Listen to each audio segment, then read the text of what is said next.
नमस्कार, स्वागत है आपका आपके सितारे में और मैं हूं आपके साथ प्राची पाराशर। ऐसा माना जाता है कि कुंडली में बुरे योग आपके शारीरिक और मानसिक पीड़ा बढ़ा देते हैं। इन दोषों से किसी भी व्यक्ति के जीवन में काफी परेशानियां हो सकती हैं।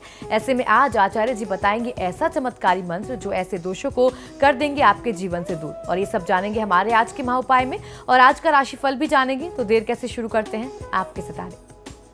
चमत्कारी महामंत्र जिसे करने से होगी सारी परेशानियां दूर। जानिए पंडित वैभव नाथ शर्मा से ग्रह पीड़ा निवारक मंत्र। तो आपके सितारे में आप अपनी हर परेशानी का हल प्राप्त कर सकते हैं और अपने सवाल पूछ सकते हैं। तो स्टूडियो में साथ देने के लिए मौजूद हैं विश्वविख्यात ज्योतिषाचार्य और वास्तुशास्त्री पंडित वैभव नाथ शर्मा। आचार्य जी, आपका हार्दिक स्वागत है। जी नमस्कार। तो यदि आपके मन में भी कोई सवाल है तो आप भी हमें कॉल कर सकते हैं। हमारे नंबर्स लगातार आपकी टीवी स्क्रीन पर फ्लैश किए जा रहे हैं। आप हमें हमारे टोल फ्री नंबर पर भी कॉल कर सकते हैं। आप हमसे सीधी बात कर सकते हैं। हमारा टोल फ्री नंबर है 1800-102-6303। आप इस नंबर पर मुफ्त में कॉल करें। इसके अलावा आप हमारे लैंडलाइन नंबर्स 0120-464-6332, 0120-464-6327 पर भी कॉल करके हमसे सीधी बात कर सकते हैं। तो चलिए सबसे पहले आचार्य जी से जान लेते हैं आज का पंचांग। जी बिल्कुल, आज का पंचांग इस प्रकार है। विक्रम संवत 2072 मास चल रहा है वैशाख का और वैशाख मास के कृष्ण पक्ष की आज द्वादशी तिथि है। गुरुवार का दिन है। नक्षत्र है पूर्वा भाद्रपद। योग है ब्रह्मा और करण है तैतिल। और आज जो व्रत पर्व त्योहार मना रहे हैं, क्योंकि द्वादशी में त्रयोदशी का संयोग बन रहा है, तो प्रदोष का व्रत, प्रदोष की तिथि भी आज ही मनाई जानी है। और चलिए अब जान लेते हैं 12 राशियों का हाल। आज का दिन उनका कैसा रहने वाला है। सबसे पहले बात करते हैं मेष राशि की। मेष राशि वाले जातक लोगों के लिए आज की दिनचर्या में अपने उच्चाधिकारियों के कारण आपके कष्ट कुछ बढ़ सकते हैं। अपने व्यावसायिक क्षेत्रों का विस्तार करने के लिए समय आपके पक्ष में बनता दिखाई देता है। आज के दिन को शुभ बनाने के लिए ओम कठोराय नमः मंत्र का 108 बार जाप कर लेना आपके लिए सर्वोत्तम होगा। किसी भी व्यक्ति से कठोर व्यवहार करने से आज बचना चाहिए। और चलिए अब जान लेते हैं वृषभ राशि वाले आज के दिन को अच्छा बनाने के लिए क्या उपाय करें। वृषभ राशि वाले जातक लोगों के लिए आज की दिनचर्या में अपने किसी भी कार्य में जोश और उत्साह का भाव आपको बनाए रखने की आवश्यकता है। आपको धन और नाम दोनों आज प्राप्त हो सकता है। ऐसे संयोग बन रहे, कीर्ति प्रसिद्धि प्राप्त हो, ऐसे लक्षण आज आपके लिए बनते हैं। आज के दिन को शुभ बनाने के लिए ओम त्रिपुरांतकाय नमः मंत्र का 108 बार जाप कर लेना आपके लिए सर्वोत्तम होगा। बिना सोचे समझे कोई निर्णय करने से आज बचना चाहिए। तो अब जानते हैं मिथुन राशि वाले आज क्या उपाय करें। मिथुन राशि वाले जातक लोगों के लिए रिश्तेदारों और सगे संबंधियों से मेल मुलाकात के अवसर आपके लिए आज बन सकते हैं। विश्लेषण से जुड़े कार्यों में कुछ त्रुटियां संभव हैं, तो आज आपको अपने किसी भी काम में जरा भी लापरवाही करने से बचना चाहिए। आज के दिन को शुभ बनाने के लिए ओम वृषांकाय नमः मंत्र का 108 बार जाप कर लेना आपके लिए सर्वोत्तम होगा। आज क्रोध करने से आपको बचना है, इस बात का भी आप ध्यान रखिए। और चलिए अब जान लेते हैं कर्क राशि वालों का आज का राशिफल। कर्क राशि वाले जातक लोगों के लिए जोश, उत्साह और ऊर्जा शक्ति को बनाए रख करके आज आप अपने कार्य क्षेत्रों में बहुत अच्छे तरीके से वृद्धि कर सकते हैं। ऐसे संयोग बन रहे हैं, तो अपने आत्मविश्वास को, अपनी ऊर्जा शक्ति को बनाए रखने की आवश्यकता आपके लिए है। आज के दिन को शुभ बनाने के लिए ओम वृषभारूढ़ाय नमः मंत्र का 108 बार जाप कर लेना आपके लिए सर्वोत्तम होगा। रोगों को अनदेखा करने से बचना चाहिए। और अब जानते हैं कि सिंह राशि वाले आज क्या उपाय करें। सिंह राशि वाले जातक लोगों के लिए आजीविका और आय का प्रत्यक्ष संबंध आपके लिए बना हुआ है। निराशा के भाव आने के योग भी बनते हैं। आज की दिनचर्या में आप जितनी मेहनत करेंगे उतना अच्छा लाभ मिल सकता है, तो मेहनत में कमी कहीं से मत करिएगा। आज के दिन को शुभ बनाने के लिए ओम भस्मोद्वेलित विग्रहाय नमः मंत्र का 108 बार जाप कर लेना आपके लिए सर्वोत्तम होगा। किसी भी प्रकार का तनाव अपने ऊपर मत आने दीजिए। चलिए जानते हैं कन्या राशि वालों का आज का राशिफल क्या कहता है। कन्या राशि वाले जातक लोगों के लिए आज की दिनचर्या में सर्द गर्म से होने वाले रोग शीघ्र ही आपको प्रभावित कर सकते हैं, तो सावधानी बरतना आपके लिए ज्यादा हितकारी होगा। आज के दिन को शुभ बनाने के लिए ओम साम प्रियाय नमः मंत्र का 108 बार जाप करेंगे तो आपको फायदा कहीं अधिक मिल सकता है। यात्रा करने से बचना चाहिए। और वक्त अब कॉलर लेने का हो गया है। हमारे पहले दर्शक ओम प्रकाश बीकानेर से हमारे साथ जुड़ गए हैं। जी ओम प्रकाश, बताएं क्या सवाल है आपका। जी प्रणाम। जी नमस्कार, बताइए। हाँ, कल मैंने प्रश्न पूछा था लेकिन मेरी डेट ऑफ बर्थ कोई गलत नोट हो गई, उस वजह से दशा गलत बता दी गई। मेरी डेट ऑफ बर्थ है 16 सितंबर 1965, सेप्टेम्बर। जी। समय सुबह 3:50, रात्रि के 3:50 यानी 17 की सुबह 3:50। जी। और किसान बीकानेर राजस्थान। उस दिन मेरे आगे जो शनि महादशा शुरू होनी है, जो ये जनवरी 16 में होनी है, उसमें क्या उपाय करें कि वो दशा बढ़िया रहे और 3 माह में शुभ रहे, 3 माह में शुभ रहेगी। जी देखिए, जहाँ तक मुझे ध्यान है कि मैंने 2022 में आपको शनि की महादशा बताई थी। 16 में शुरू हो रही है, 16 सितंबर 1965 है। जी बिल्कुल, 16 सितंबर 1965 के अनुसार 2022 में शनि की महादशा आरंभ होगी। जो जनपत्रिका मेरे सामने पड़ी हुई है 16 सितंबर 1965 सुबह 3:50, तो इसके अनुसार 2022 में शनि की दशा आनी है। हो सकता है आपने किसी से दिखवाया हो, अगर उन्होंने हाथ से कुंडली बनाई है तो ठीक है, या बहुत सारे ऐसे सॉफ्टवेयर हैं जिसमें कैलकुलेशन गलत होता है। हम लोग जिस सॉफ्टवेयर को यूज़ करते हैं, हजारों सॉफ्टवेयर्स को प्रयोग करने के बाद, उनकी प्रामाणिकता को जांचने के बाद इस सॉफ्टवेयर पर हम लोग आए हैं जिसमें मार्जिन ऑफ एरर यानी गलती की संभावना बहुत न्यून होती है, बहुत कम होती है। तो इस वजह से इस सॉफ्टवेयर की प्रामाणिकता बहुत ज़्यादा है। इसके अनुसार 2022 में ही आपके लिए शनि की दशा आरंभ होनी है। राधा अगली दर्शक हमारे साथ जुड़ गई हैं। जी राधा, बताएं क्या समस्या है आपकी। जी राधा, बताएं क्या सवाल है आपका। गुरुजी नमस्ते। जी नमस्कार, बताइए। मेरे लड़का का नाम पवन है जी, और मेरे लड़का का जन्म है सन 99 जी। समय 11:25 तारीख और महीना पहले बताइए। सुबह 11:25 पे। तारीख और महीना पहले बताइए। जन्म विवरण हमेशा तरीके से बताना चाहिए। 31 अगस्त। 31 अगस्त। हाँ, 31 अगस्त। जी, 31 अगस्त 99। अब समय बताइए।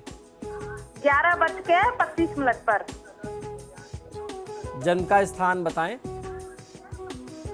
बयाना भरतपुर डिस्ट्रिक्ट में पड़ता है। जी बताइए, क्या जानना चाहते हैं। भरत मेरे लड़का का ये पढ़ाई में ध्यान नहीं लगता है, इसके भविष्य में कुछ बताइए कि ये आगे कुछ कर पाता है कि नहीं कर पाएगा। जी बिल्कुल, देखिए इस समय में जातक की जन्म पत्रिका के अनुसार शुक्र की महादशा में शनि की अंतर्दशा चल रही है।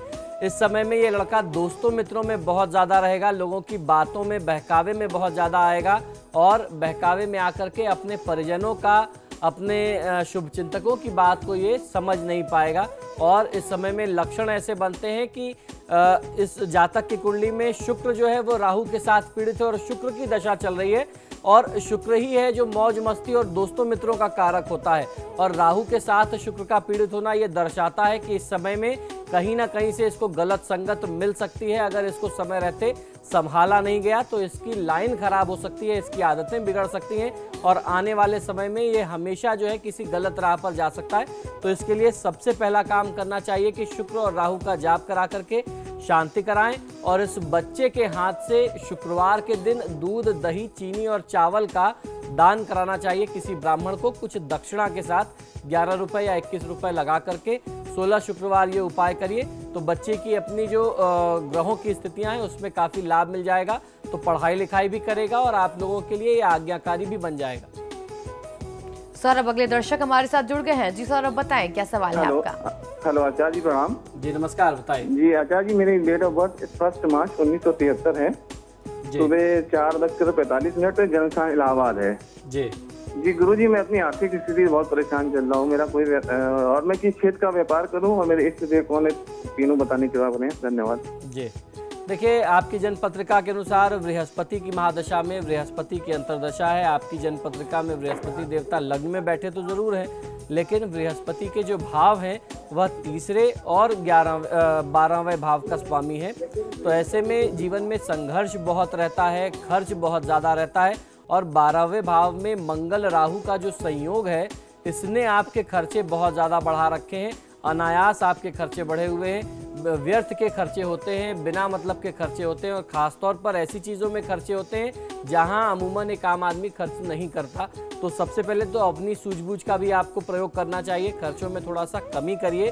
दूसरी बात यह है कि आपने पूछा किस क्षेत्र में आप काम कर सकते हैं। आपकी जन्म पत्रिका के अनुसार आपका कार्यक्षेत्र जो है वह शुक्र से जुड़ा हुआ है। ऐसे में शुक्र से संबंधित आप किसी भी क्षेत्र में काम कर सकते हैं। शुक्र का जो क्षेत्र है वो अपने आप में बहुत विस्तारित क्षेत्र है। शुक्र आप बहुत आसानी से समझिए, किसी भी चीज़ में खूबसूरती बढ़ाने का कार्य शुक्र करता है। शुक्र जो है सौंदर्य का कारक है, मनोरंजन का कारक है, एंटरटेनमेंट का कारक है। तो ऐसे में आपको ट्रैवल का बिजनेस सूट कर सकता है, होटल लाइन का कोई भी काम सूट कर सकता है। आप खाने पीने या रेस्टोरेंट इत्यादि से संबंधित काम कर सकते हैं। आप डिज़ाइनर कपड़ों से संबंधित काम कर सकते हैं, इंटीरियर डेकोरेशन से संबंधित काम कर सकते हैं, या जो आजकल कॉस्मेटिक्स का संयोग चल रहा है, अगर आप हर्बल कॉस्मेटिक्स का यूज़ करते हैं बेचने के लिए तो वो आपको व्यापार बहुत अच्छा लाभ दे सकता है। तो इस तरीके से शुक्र से संबंधित बहुत अच्छा कार्यक्षेत्र है। शुक्र के क्षेत्र में कंसल्टेशन बिजनेस भी आता है, वित्तीय प्रबंधन भी आता है, फाइनेंशियल मैनेजमेंट भी आता है। आप उससे रिलेटेड भी अगर आपकी पढ़ाई है, आपकी जानकारी है, तो आप कार्य कर सकते हैं। विष्णु, अगले दर्शक हमारे साथ जुड़ गए हैं। जी विष्णु, बताएं क्या सवाल है आपका। मेरा जन्म डेट 5/7/1974 है जी, और भविष्य के बारे में पूछना होगा, शादी के बारे में। समय और स्थान भी बताइए। समय बीकानेर, स्थान है 2 बीकानेर है स्थान तो, और 2:05 दोपहर दिन में। का या रात का? दोपहर में। देखिए, इस जन्म पत्रिका के अनुसार बृहस्पति की महादशा में बृहस्पति की अंतर्दशा चल रही है। मंगल कर्म भाव में नीच का है और शुक्र के साथ केतु का संयोग बन रहा है। दूसरे स्थान में राहु का संयोग है। ये बहुत अच्छा लक्षण नहीं होता किसी भी व्यक्ति के लिए। अपना संचित किया हुआ धन, पैतृक संपत्ति के नाश का संयोग है, और लग्नेश है शुक्र जिसके साथ केतु का संयोग बन रहा है। तो ऐसे में आप कितनी भी मेहनत करेंगे जीवन में आपको संतुष्टि प्राप्त नहीं होगी। भाग्य स्थान में शनि और सूर्य का संयोग एक साथ है, तो जीवन हमेशा जो है उथल पुथल के दौर से ही एक असंतुष्टि का जीवन ही आप व्यतीत कर पाएंगे। तो ऐसे में महादेव शिव और भगवान विष्णु और माँ लक्ष्मी की पूजा आराधना आप नियमित करिए, बहुत जल्दी लाभ मिलेगा। फिलहाल यहाँ रुकने एक छोटे से ब्रेक के लिए। ब्रेक के बाद जानेंगे बाकी बची राशियों का राशिफल और आज का महाउपाय। तो बने रहिए हमारे साथ।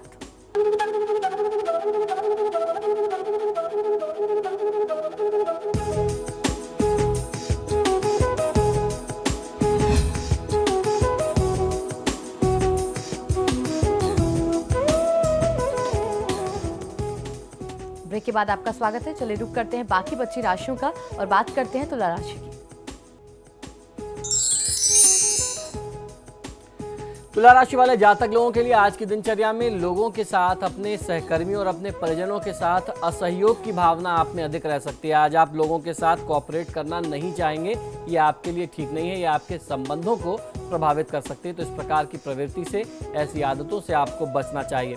आज के दिन को शुभ बनाने के लिए ओम स्वरमयाय नमः मंत्र का 108 बार जाप कर लेना आपके लिए सर्वोत्तम होगा। निवेश के लिहाज से इस समय में आपको इन्वेस्टमेंट से दूर रहना चाहिए। निवेश के लिए परिस्थितियां अच्छी नहीं है। चलिए अब जान लेते हैं वृश्चिक राशि वाले जातकों का आज का दिन कैसा रहने वाला है। वृश्चिक राशि वाले जातक लोगों के लिए मित्रों पर इस अवधि में आप विश्वास कर सकते हैं। वाद विवाद के स्थानों से स्वयं को दूर रखने का प्रयास आपको करना चाहिए। वर्तमान समय में किसी भी प्रकार के लड़ाई झगड़े, वाद विवाद में पड़ने से आपको बचना है। आज के दिन को शुभ बनाने के लिए ओम त्रयी मूर्तये नमः मंत्र का 108 बार जाप कर लेना आपके लिए सर्वोत्तम होगा। बिना सोचे समझे कोई नया एग्रीमेंट, कोई नया अनुबंध करने से भी आपको बचना चाहिए। और अब जान लेते हैं धनु राशि वालों का आज का राशिफल। धनु राशि वाले जातक लोगों के लिए दाम्पत्य जीवन के लिए भी सहयोग और मनोविनोद के अवसर लेकर के आएगा आज का दिन। कुल मिलाकर के आज का दिन आपके पक्ष में बनता दिखाई देता है। आज के दिन को शुभ बनाने के लिए ओम अनीश्वराय नमः मंत्र का 108 बार जाप कर लेना आपके लिए सर्वोत्तम होगा। किसी का दिल ना दुखाएं, ऐसा कोई भी व्यवहार ना करें जिससे किसी के दिल को, किसी की भावना को ठेस पहुंचे। चलिए जान लेते हैं मकर राशि वाले जातकों के सितारे आज क्या कह रहे हैं। मकर राशि वाले जातक लोगों के लिए आज की दिनचर्या में आर्थिक योजना बना करके चलने की आवश्यकता है। परिस्थितियां जैसी आपको ठीक लग रही हैं उतनी अच्छी, उतनी फेवरेबल कंडीशन आपके लिए नहीं है। आज के दिन को शुभ बनाने के लिए ओम सर्वज्ञाय नमः मंत्र का 108 बार जाप कर लेना आपके लिए सर्वोत्तम होगा। तनाव लेने से बचना चाहिए। और अब जानते हैं कि कुंभ राशि वाले आज के दिन को अच्छा बनाने के लिए क्या उपाय करें। कुंभ राशि वाले जातक लोगों के लिए आपकी भागदौड़ आज आपको बहुत ज्यादा करनी पड़ सकती है अपने कार्य क्षेत्र के लिए, अपने बिगड़े कामों को बनाने के लिए। आपके प्रति आपके जो उच्चाधिकारी लोग हैं जिनसे आपका काम बनना है, उनकी भूमिका बहुत ज्यादा संदेहपूर्ण बन रही है। आज के दिन को शुभ बनाने के लिए ओम परमात्मने नमः मंत्र का 108 बार जाप कर लेना आपके लिए सर्वोत्तम होगा। आज कटु वचन बोलने से बचना चाहिए। और चलिए अब जान लेते हैं मीन राशि वालों का आज का राशिफल। मीन राशि वाले जातक लोग आज की दिनचर्या में आप स्वभाव से प्रगतिशील बने रहेंगे। आप अपने अनुभवों का लाभ उठाते हुए आजीविका क्षेत्र की बाधाओं में कमी करने में सफल रह सकते हैं। आज के दिन को शुभ बनाने के लिए ओम कवचने नमः मंत्र का 108 बार जाप कर लेना आपके लिए सर्वोत्तम होगा। कड़वे बोल बोलने से बचना चाहिए। और चलिए अब जान लेते हैं कि आज का महा उपाय क्या है। जी बिल्कुल, आज के महा उपाय में मैं आपको बताने जा रहा हूं शिव पूजा की एक बेहद सरल और सामान्य विधि के साथ साथ किस प्रकार आपको शिव गायत्री मंत्र का जाप और प्रयोग करना चाहिए। हमारे ज्योतिष के अलावा धर्मशास्त्रों के अनुसार क्रूर और तामसी स्वभाव के ग्रहों जैसे शनि, मंगल, राहु और केतु के कुंडली में अगर बुरे योग बन जाएं तो इन योगों से गंभीर रोग, मृत्यु और शारीरिक पीड़ाओं और मानसिक पीड़ाओं का सामना भी करना पड़ सकता है जातक को जिसकी कुंडली में ऐसे योग बन रहे हैं। ये ग्रह बहुत ज्यादा कष्टकारी हो सकते हैं। राहु और केतु जैसे ग्रहों के योग से ही किसी भी जातक की कुंडली में काल सर्प योग, पितृदोष बनते हैं। ऐसा माना जाता है कि इन दोषों से किसी भी व्यक्ति के जीवन में गहरी मानसिक परेशानियां भी उत्पन्न हो सकती हैं। हमारी धर्म मान्यताओं में सारे ग्रह काल गणना के आधार पर और चूंकि सारे ग्रह जो है काल गणना के आधार पर ही आधारित हैं।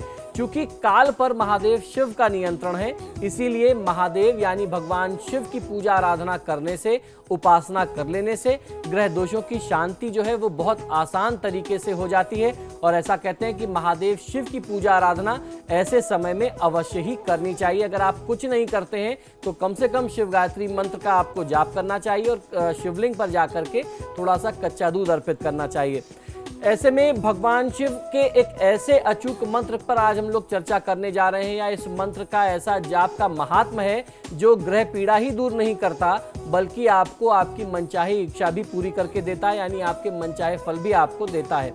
यह अद्भुत और प्रभावशाली मंत्र है महादेव का शिव गायत्री मंत्र। तो आइए जानते हैं कि भगवान शिव की पूजा की सामान्य विधि के साथ किस प्रकार आपको शिव गायत्री मंत्र का जाप करना चाहिए। शनिवार, सोमवार या फिर शनि प्रदोष के दिन या शनि अमावस्या की तिथि में भगवान शिव को गंध, अक्षत, पुष्प, धूप, दीप, नैवेद्य, फल, पान, सुपारी, लौंग, इलायची आपको अर्पित करना चाहिए। इसके बाद भगवान शिव के इस दिव्य गायत्री मंत्र का आपको जाप करना चाहिए। इससे आपको बहुत अच्छा लाभ मिल सकता है। कुंडली के अशुभ ग्रहों में आपको काफी लाभ मिलेगा और जीवन की जो भी बाधाएं हैं उनसे आपको मुक्ति मिलेगी। इस मंत्र का उच्चारण आपको इस प्रकार से करना है। ओम तत्पुरुषाय विद्महे महादेवाय धीमहि तन्नो रुद्रः प्रचोदयात्। मंत्र पुनः एक बार सुन लीजिए। ओम तत्पुरुषाय विद्महे महादेवाय धीमहि तन्नो रुद्रः प्रचोदयात्। इस मंत्र के जाप से आप अपने दुखों और कष्टों से मुक्ति पा सकते हैं। अशुभ ग्रहों की पीड़ा से आपको मुक्ति मिल सकती है।